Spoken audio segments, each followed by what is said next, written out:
নমস্কার বন্ধুরা, আশা করছি তোমাদের পরীক্ষা সকলের ভালো হয়েছে। পরীক্ষা তো শেষ, কিন্তু সবার মনে একটাই প্রশ্ন, রেজাল্ট কবে বেরাবে।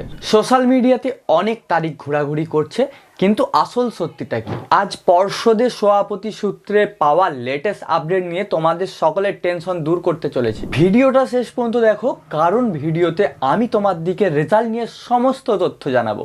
আমি সুশোভন, তোমরা দেখছো সুশোভন পাত্র এডুকেশন।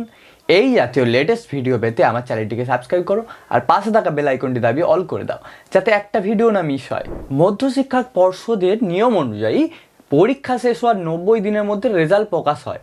সেই হিসাব অনুযায়ী মে মাসের প্রথম সপ্তাহে তোমাদের রেজাল্ট আসার প্রচণ্ড সম্ভাবনা রয়েছে।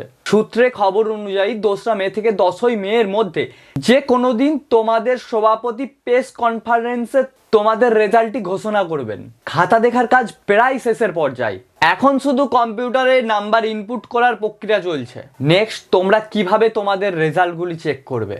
রেজাল্ট বেরোনোর দিন সার্ভার খুব ডাউন থাকে, তাই তোমরা এই দুটি ওয়েবসাইট নোট করে রাখো, আমি স্ক্রিনে দিয়ে দিচ্ছি এবং আমার ডেসক্রিপশন বক্সে লিঙ্ক দুটি পেয়ে যাবে। ওয়েবসাইটে গিয়ে তোমরা শুধু তোমাদের রোল নাম্বার এবং ডেট অফ বার্থ দিলেই তোমাদের রেজাল্টটি দেখতে পাবে, এবং আমি রেজাল্টের দিন লাইভ এসে তোমাদের সকল স্টুডেন্টদের রেজাল্টগুলি চেক করে দেব। তাই চ্যানেলটি এখনই সাবস্ক্রাইব করে রাখো। দ্বিতীয়ত, পাস নাম্বার।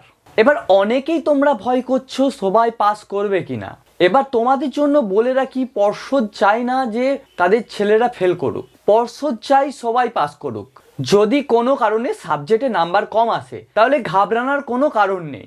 রেজাল্ট আউটের কয়েকদিনের মধ্যেই তোমরা আবার তোমাদের খাতাকে পুনর্মূল্যায়ন করতে পারবে।